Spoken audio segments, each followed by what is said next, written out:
তা আমরা প্রতি বছর একটা ডিফারেন্ট টাইপ করি। এর আগে এই বছর আগের বছর করেছিলাম কুড়ে ঘর, গেলো বছর করলাম একটা মানে বিক্রমপুরের টিনের ঘরে, এরপর করলাম একটা বাঁশের কেল্লা টাইপের, তিতুমিরের বাঁশের কেল্লা টাইপ বাঁশ দিয়ে করেছি, মানে একটা পরিবর্তনটা আনার জন্য চেষ্টা করেছি।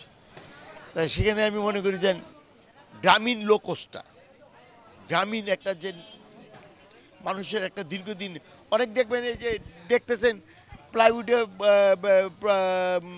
স্টল করেছে, এটা কিন্তু অ্যাজ ইট ইজ, তাই না?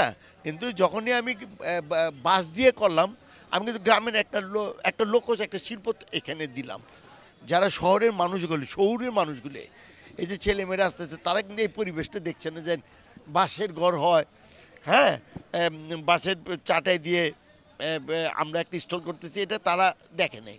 এটা দেখে আমাদের যে গ্রামীণ পরিবেশটা, সেটা তারা উপলব্ধি করতে পারবে। একই ঘটনা গেলোবার হয়েছিল, টিনের ঘর ছিল, তো ওই আদলিতে আমরা কাজ করে যাচ্ছি, আর কিছু না। আপনারা আমাদের জন্য দোয়া করবেন। আসলে মানুষ তো, শহরের মানুষগুলো হাঁপিয়ে উঠেছে না, বিল্ডিংয়ের বাড়ি, হ্যাঁ, বাড়িঘর বিল্ডিং, প্রতিনিয়ত মানুষের একে অপরের সাথে মানে লাগালাগি একটা অবস্থায়।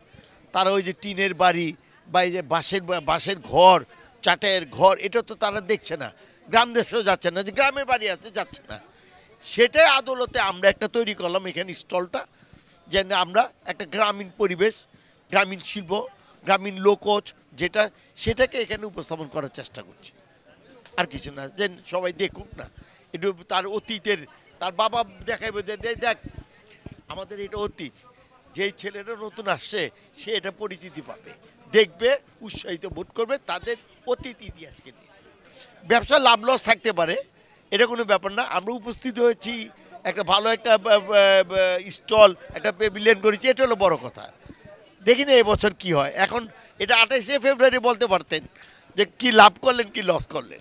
এখন তো আগামীকাল মানে আরম্ভ হবে, তারপর সে না আমি বলতে পারবো যে আমি কতটুকু পেয়েছি।